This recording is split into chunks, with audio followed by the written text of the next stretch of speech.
ومن يضلله فلا هادي له وأشهد أن لا إله إلا الله وحده لا شريك له وأشهد أن محمدا عبده ورسوله أما بعد فقد قال الله تعالى في القرآن العظيم أعوذ بالله من الشيطان الرجيم يا أيها الذين آمنوا اتقوا الله حق تقاته ولا تموتن إلا وأنتم مسلمون قال رسول الله صلى الله عليه وسلم فإن أصدق الحديث كتاب الله وأحسن الحديث حديث محمد صلى الله عليه وسلم وشر الأمور محدثاتها وكل محدثة بدعة وكل بدعة ضلالة وكل ضلالة في النار.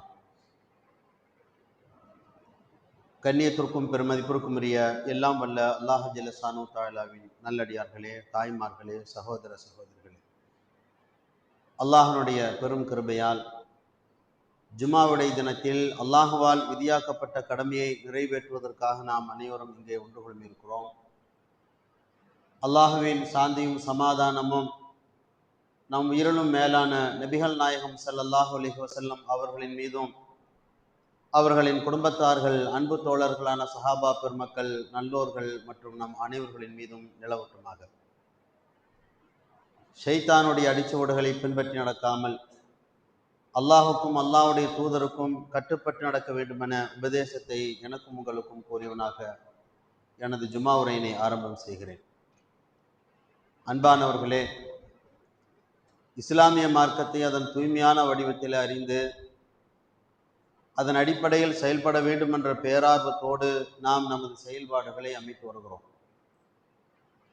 அல்லாஹுடைய அன்பும் அருளும் மன்னிப்பும் நமக்கு கிடைக்க வேண்டும் என்று சொன்னால் அல்லாஹும் அல்லாஹ்வுடைய தூதரும் காண்பி தந்த அடிப்படையில் செயல்படுவதற்கான முன்முயற்சிகளை நாம் ஒவ்வொரு நாளும் எடுத்துக்கொண்டே இருக்க வேண்டும்.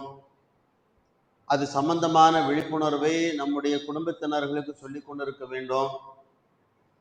சொல்லக்கூடிய நாம் தெளிவான முறையில் ஈமான், இஸ்லாம், இஹ்சான் என்கிற விஷயத்தில் மிக அழுத்தம் திருத்தமாக நம்முடைய வாழ்க்கையிலே நடைமுறைப்படுத்துவதற்கு ஏதுவாக இஸ்லாமிய மார்க்கத்தை பற்றியுள்ள தெளிவை ஏற்படுத்துகிற வாய்ப்பினை நாம் ஒவ்வொரு நாளும் தேடிக்கொண்டிருக்க வேண்டும் என்பதற்காக வேண்டி அல்லாஹ் சுப்ஹானஹு வ தஆலா ஒவ்வொரு ஜும்மாவிலும் பல்வேறு தலைப்பின் கீழே பல செய்திகளை நம்ம கேட்டு செயல்படுவதற்கான வாய்ப்பினை ஜும்மாவின் வழியாக அல்லாஹ் ஏற்படுத்தி தந்திருக்கிறான்.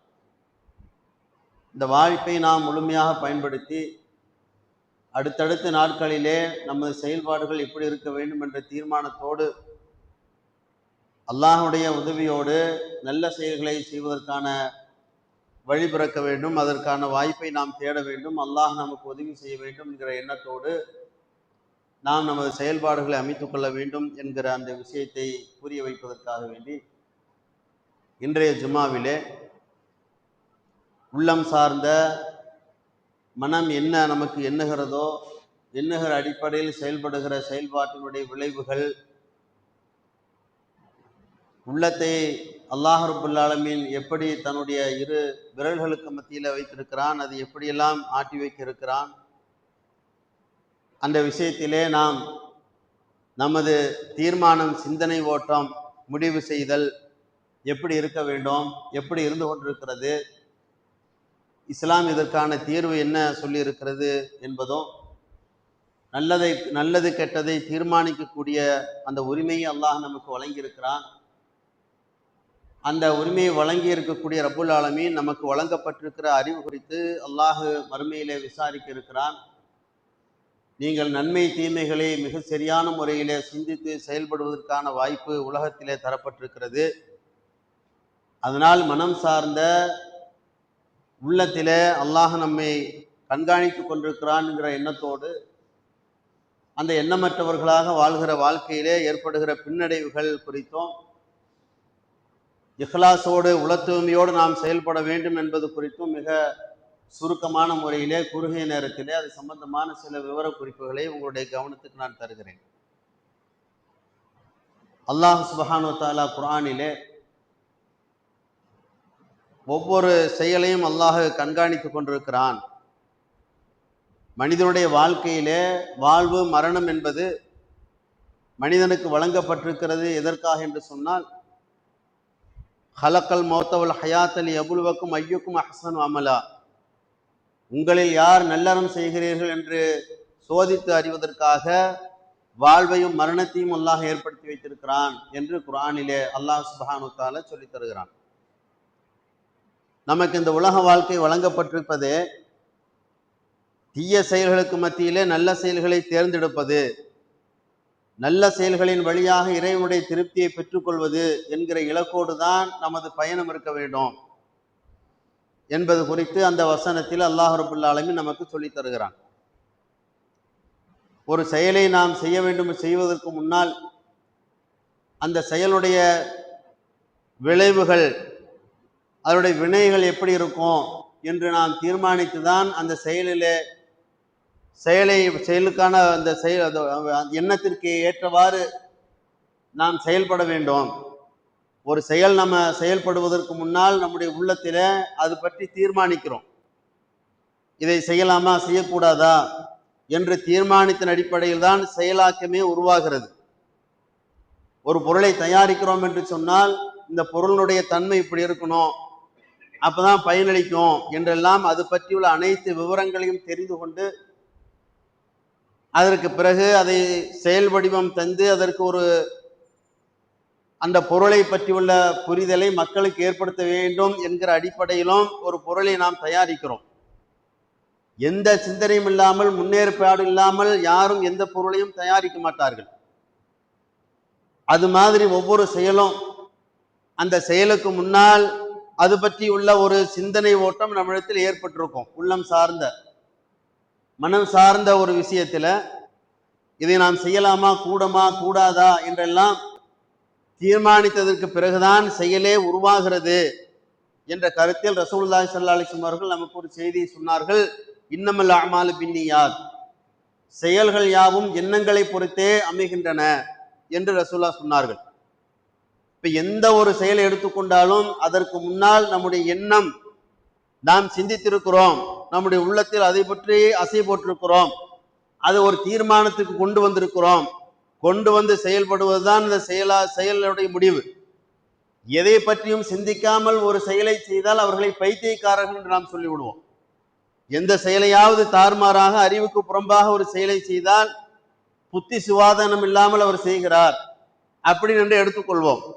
அறிவார்ந்த வகையில எதை செய்தாலும், அது தீமையாக இருந்தாலும் நன்மையாக இருந்தாலும் அவர் தீர்மானித்துதான் செய்கிறான் என்ற ஒரு முடிவுக்கு உலகத்துல யாருக்கும் மாற்று கருத்து என்பது இல்லை.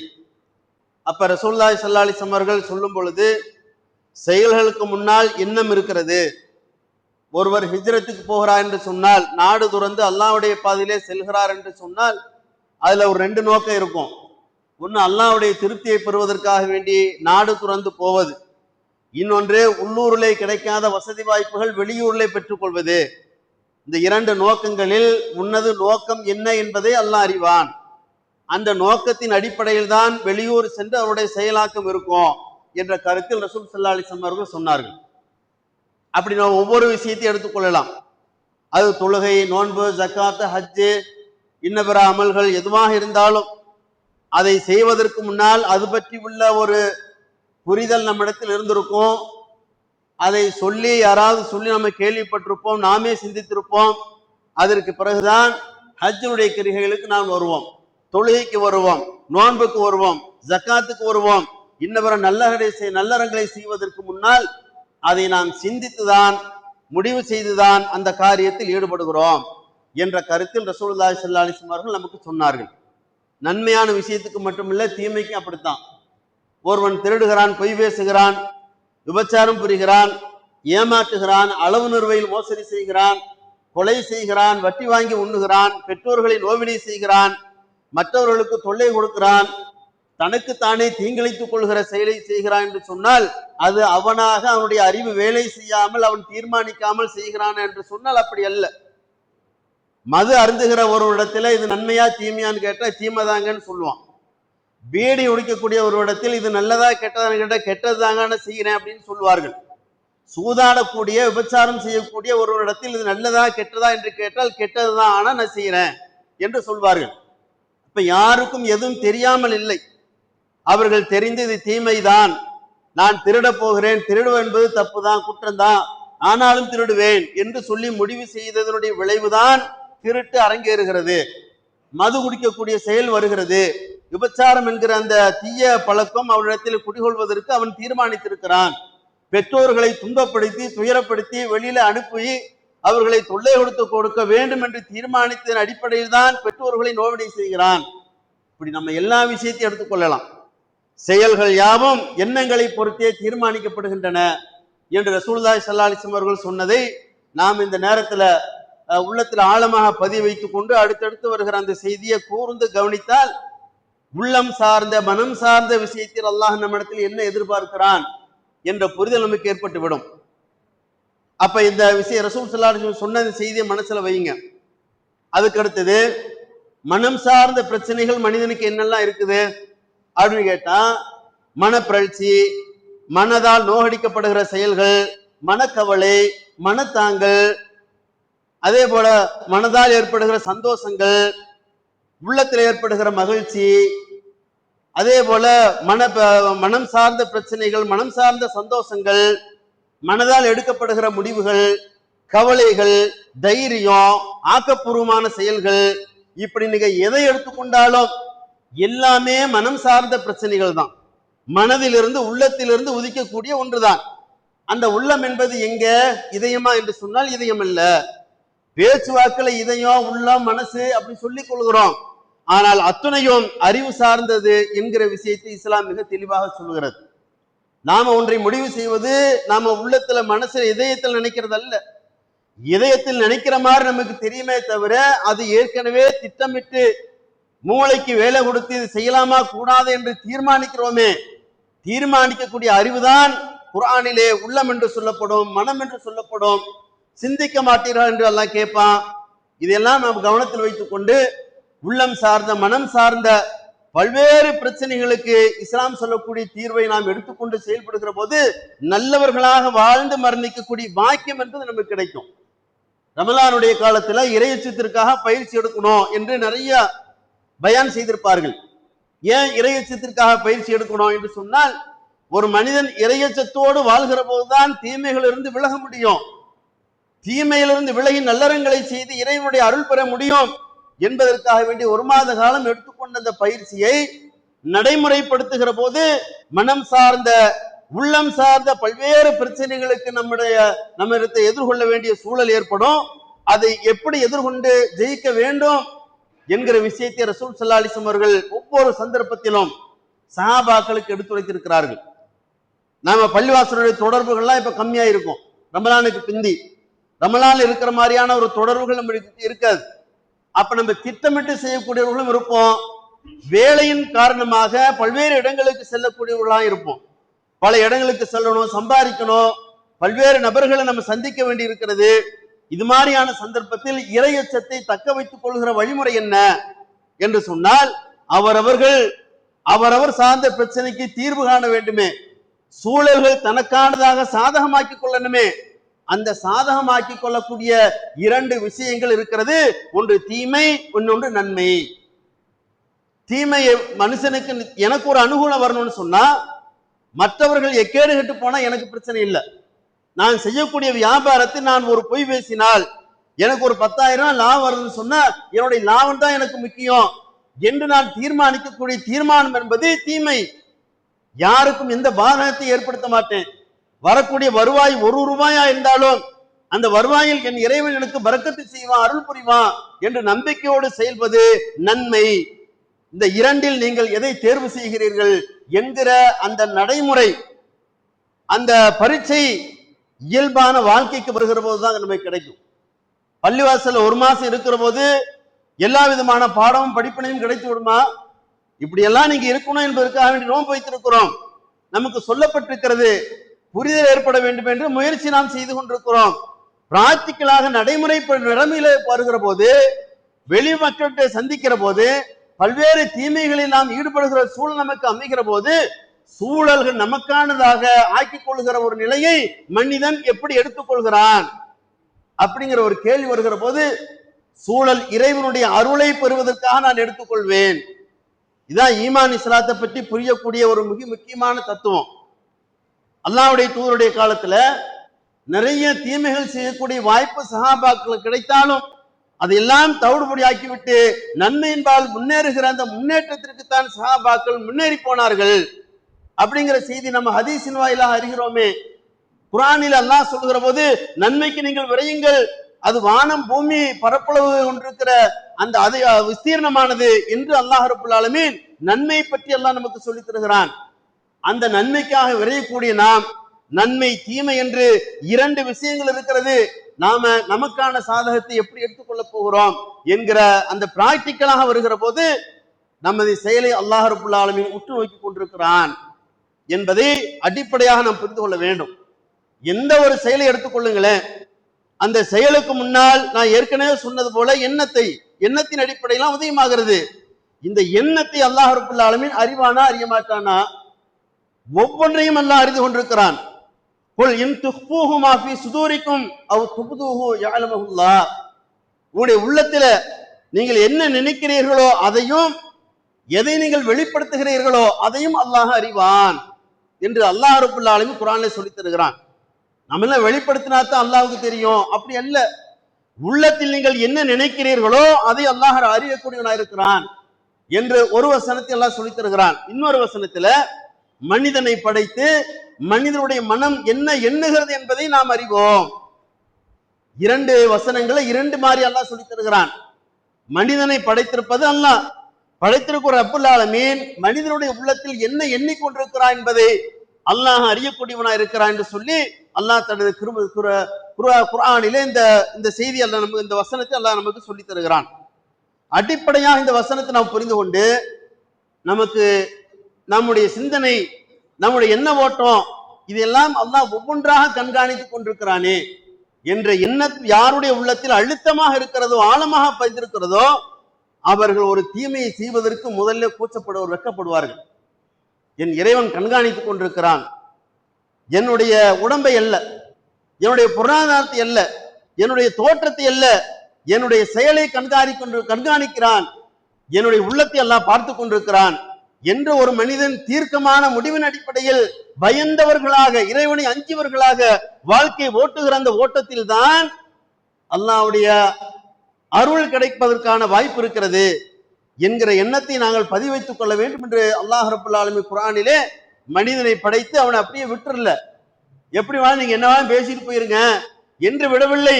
அவன் எண்ணுகிற எண்ணமும் எல்லாவற்றையும் அல்லாஹ் ரப்பல் ஆலமீன் அறிந்து கொண்டிருக்கிறான்.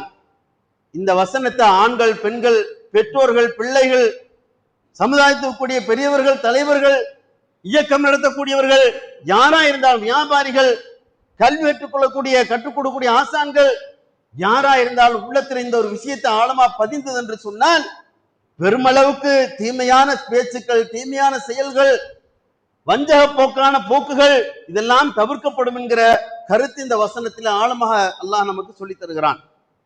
கணவன் மனைவி இரண்டரை கலந்து விட்டவர்கள், ஆனால் உள்ளத்துல இருக்கக்கூடிய விஷயத்த மனைவியுடைய உள்ளத்துல கணவனுக்கு தெரியுமா?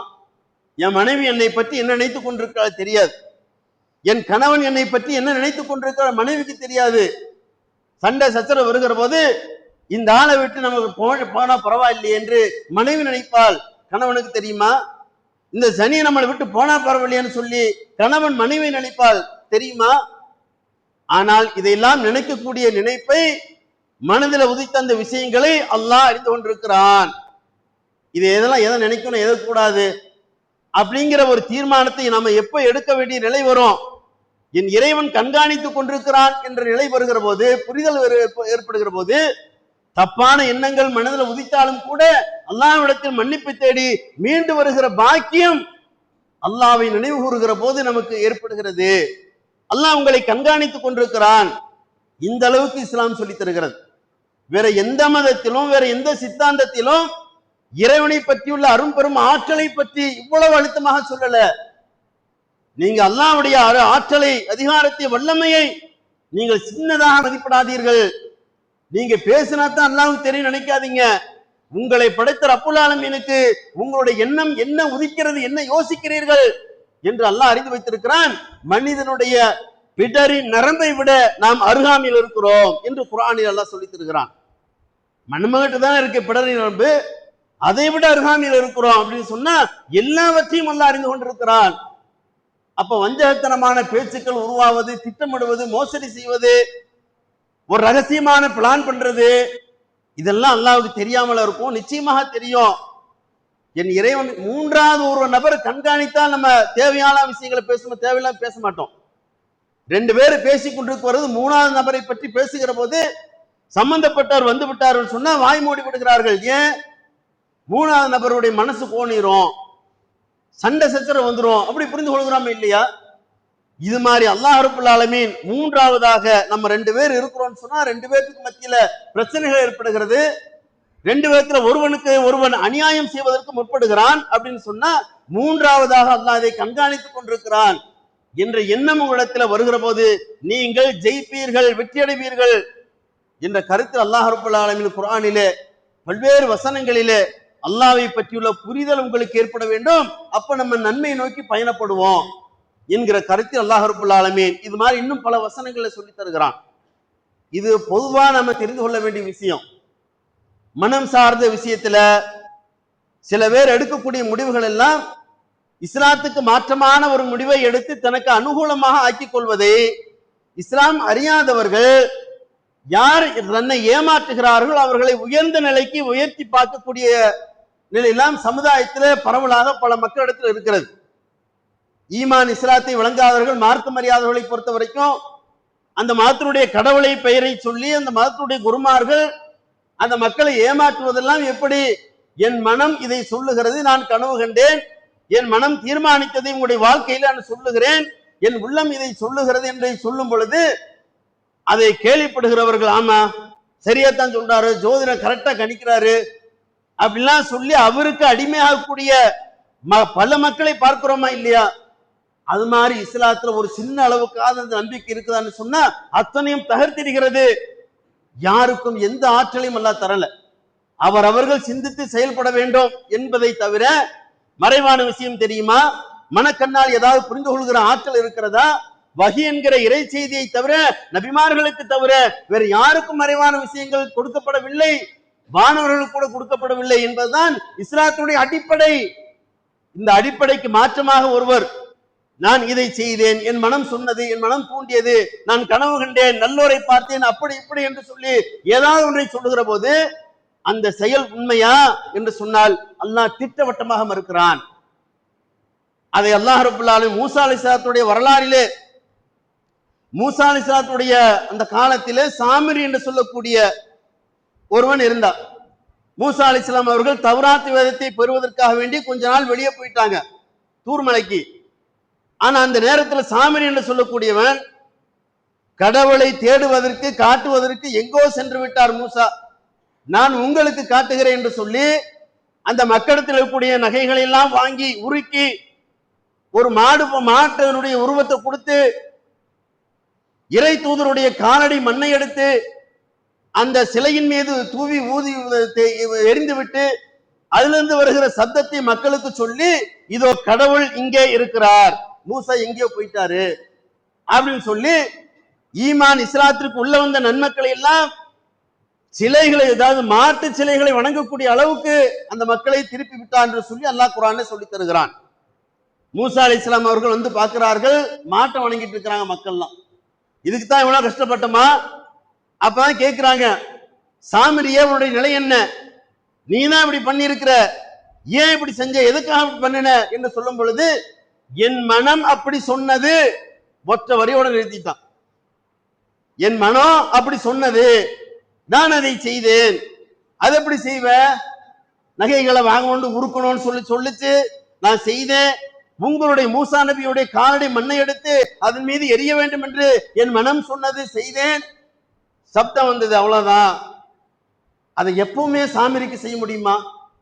அந்த சிலை எடுத்துக்கொண்டு போய் தீயில எரிச்சு அதை தூவி தண்ணீர்ல கரைத்து விட்டார்கள் மூசா அலைஹிஸ்ஸலாம். அது வேற விஷயம். சாமிரி செய்வது அது அற்புதமா? எப்பவுமே செய்து கொண்டிருக்க முடியுமா? ஒரு மனிதனுடைய உள்ளத்துல இப்படியான மறைவான விஷயங்களை போட்டு மக்களுக்கு பயனளிக்கக்கூடிய விஷயம் இருக்கிறது, தீமையான விஷயம் இருக்கிறது என்பதை புரிந்து கொள்ளக்கூடிய வகையில் சொல்லப்பட்ட விஷயமா? அவனுக்கு என்ன அப்படி வரல கொடுக்கப்பட்டது அப்படின்னு சொன்னா அங்கே திட்டவட்டமாக மூசா அலைஹிஸ்ஸலாம் அவர்கள் மறுக்கிறார்கள், இந்த சிலைக்கு எந்த ஆற்றலும் இல்லை, அதிகாரம் இல்லை, நான் எரித்து விடுகிறேன். அவன் மனசு சொன்னது என்ன? ஒரு முறை அல்லாஹ் அப்படி செய்து விட்டான். ஒரு முறை அவனுடைய மனதில் அப்படி போடப்பட்டிருக்கிறது.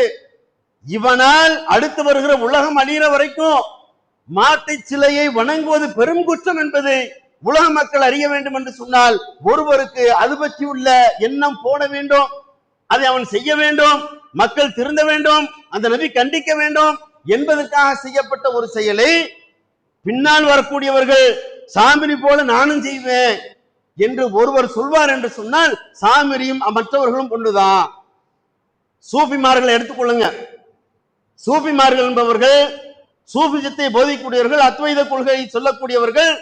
என் மனசு உங்களை பக்குவப்படுத்தும், உங்களுடைய மனசும் என் மனசு போல உருவாகும், உள்ளத்தை பக்குவப்படுத்துகிற ஆற்றலை அதிகாரத்தை எனக்கு அல்லாஹ் வழங்கி இருக்கிறான், நாங்கள்லாம் சூஃபிமார்கள் என்று சொல்லி சில பல திக்ர்களை சொல்லி அந்த மக்களுக்கு மனம் சார்ந்து ஒரு பயிற்சி கொடுக்கிறோம் என்று சொல்லி மக்களை வழிகெடுத்து நாசப்படுத்துகிற செயல் எங்கிருந்தெல்லாம் உருவாகிறது என்று சொன்னால், எங்கெல்லாம் சில தனிப்பெரும் ஆற்றல் செய்யப்பட்டதாக குர்ஆனிலே கண்டறியப்பட்டதோ, எங்கெல்லாம் ரசூல் ஸல்லல்லாஹு அலைஹி வஸல்லம் அவர்கள் சில கோடிட்டு சில விஷயங்களை மக்களுக்கு சொன்னார்களோ, அதெல்லாம் தனக்கான சாதகமாக தன்னுடைய சுயநலத்திற்காக வேண்டி மார்க்கத்தை வளைத்து திரித்து பொய்யாக உருவாக்கி மற்றவர்களை இதை நம்ப வேண்டும், மனம் சார்ந்த விஷயத்தை உள்ளத்துல அந்த விஷயத்தை போடணும் என்று மற்ற மக்கள் தங்களுடைய கடவுளின் பெயரால் மக்களை ஏமாத்துகிற போக்கு இங்கே இஸ்லாத்தின் பெயரால் சொல்லப்படுகிற சூஃபிமார்களிடத்திலும் இருக்கிறது. அதனால தர்கா வந்தது. தர்கா எப்படி வந்ததுங்கிறீங்க? நான் அங்க கனவு கண்டேன், இங்க கனவு கண்டேன், அங்க கபர் இருந்தது, இங்க மக்பரா இருந்தது, இதெல்லாம் எப்படி சொல்லப்பட்டது? என் மனம் சொன்னது, என் கனவு கண்டேன், என் உள்ளத்துல உதிச்சது. இதை தவிர வேற எந்த ஆதாரம் கிடையாது. உள்ளத்துல எது உதிக்கணும், எதை அல்லாஹ்வுடைய கண்ட்ரோல்ல தான் மனிதனுடைய உள்ளம் இருக்கிறது. நாடினால் அல்லாஹ் இப்படியும் திருப்புவான் அப்படியும் திருப்புவான் என்றுதான் ஒரு மனிதன் புரிந்து கொள்ள வேண்டுமே தவிர, என் உள்ளம் சொல்வதெல்லாம் அது இறைத்தூதருடைய வாக்கை போல அப்படிங்கிற மாதிரியான ஒரு தோற்றத்தை யாரும் சொல்லி இஸ்லாத்தின் பெயரால் வழிகெடுக்க முடியாது, இயலாது என்பதை அல்லாஹ் ரப்பல் ஆலமீன் திட்டவட்டமாக குர்ஆனிலே மறுக்கிறான். ரசூலுல்லாஹி ஸல்லல்லாஹு அலைஹி வஸல்லம் அவர்கள் அது சம்பந்தமாக தெளிவுபடுத்தி இருக்கிறார்கள். அதனால மனம் சார்ந்த உள்ளம் சார்ந்த சில விஷயங்களை சொல்லுகிற போது, ஆமா இது உண்மையாத்தான் எனக்கு தெரியுது, மறைவான விஷயத்தை சொல்வது எனக்கு உண்மையாப்படுது, யாரும் வழி தவறி போய்விடக்கூடாது என்கிற விஷயத்தை இந்த சம்பவங்கள் நமக்கு உணர்த்தி கொண்டிருக்கிறது. இது மாதிரி இன்னும் பல சம்பவங்கள் உண்டு. பல நபிமாருடைய வரலாற்று குறிப்புகள் எல்லாம் நீங்க எடுத்து பார்த்தீங்கன்னு சொன்னால், மனதை பாதிக்கக்கூடிய, மனதால் வெறுக்கக்கூடிய, மனதை உள்ள இஸ்லாம நம்பிக்கை கொள்ளக்கூடிய விஷயத்தில் தெளிவற்ற ஒரு போக்கை கடைபிடிப்பதும், தெளிவான ஒரு நிலைக்கு வருவதும் எல்லாம் மனம் சார்ந்த விஷயங்கள், உள்ளத்தில் எடுக்கப்படுகிற முடிவுகள் என்கிற கருத்தை குர்ஆனிலே அல்லாஹ் நமக்கு தெளிவாக சொல்லித் தருகிறான். அல்லாஹ் இன்னொரு வசனத்தை சொல்லுகிற போது, இன்ன ஸமஅ வல் பஸர வல் ஃபுஆத குல்லு உலாயிக கான அன்ஹு மஸ்ஊலா, உள்ளம், செவி, பார்வை அனைத்தும் மறுமையில அல்லாஹ்வால் விசாரிக்கப்படும் என்று அல்லாஹ் ரப்பல் ஆலமீன் குர்ஆனில் சொல்லித் தருகிறான். நாம உள்ளத்துல நினைக்கிறதெல்லாம் அல்லாஹ்வுக்கு தெரியாதுன்னு இல்ல. உள்ளத்துல ஒரு தீமையை நினைத்து விட்டு செயல் வடிவத்து கொண்டு வருகிற போதுதான் அது தீமை என்று எழுதப்படும். இல்ல நான் தீமையை தான் நினைச்சேன், அல்லாஹ் பாதுகாக்கணும்னு சொல்லி விட்டு விட்டால் அல்லாஹ் மன்னிக்க கூடியவனாய் இருக்கிறான். அப்படியும் சஹாபாக்களுடைய வாழ்க்கையில் நடந்ததை குர்ஆன்ல மிக தெளிவாக அல்லாஹ் சொல்லி தருகிறான். ரசூல் ஸல்லல்லாஹு அலைஹி வஸல்லம் அவர்கள் மக்களுக்கு தெளிவுபடுத்தினார்கள். உள்ளத்துல நினைக்கிற ஒவ்வொரு பாவத்தையும் தீமை என்று அல்லாஹ் எழுதி விட்டான்னு சொன்னா நாம யாராவது தப்பிக்க முடியுமா? அதுக்கு நீங்க செயலாக்கம் தருகிற வரைக்கும் மது அருந்தியே தீரணும், முடிவு செய்து விட்டீர்கள், அருந்தி விட்டீர்கள் என்று சொன்னால் பாவம் தான். விபச்சாரம் செய்யணும், நீங்கள் முடிவு செய்து விட்டீர்கள், செயலாக்கத்துக்கு கொண்டு வந்தால் பாவம் தான். இல்ல வேண்டாம் விட்டுடணும், பாவம், அல்லாஹ் கண்டிப்பா பயந்தீர்கள் என்று சொன்னால் உங்களுக்கு அல்லாஹ் அதை நடுகுண செய்ய அந்த உடைய செயலை, அந்த சூழலை உங்களுக்கு அல்லாஹ் நல்லதாக்கி தந்திருக்கிறான் என்கிற விஷயத்தை நீங்க அடிப்படையாக நீங்க புரிந்து கொள்ள வேண்டுகிற செய்தியை முதல் உரையில சொல்லி முடிக்கிறேன்.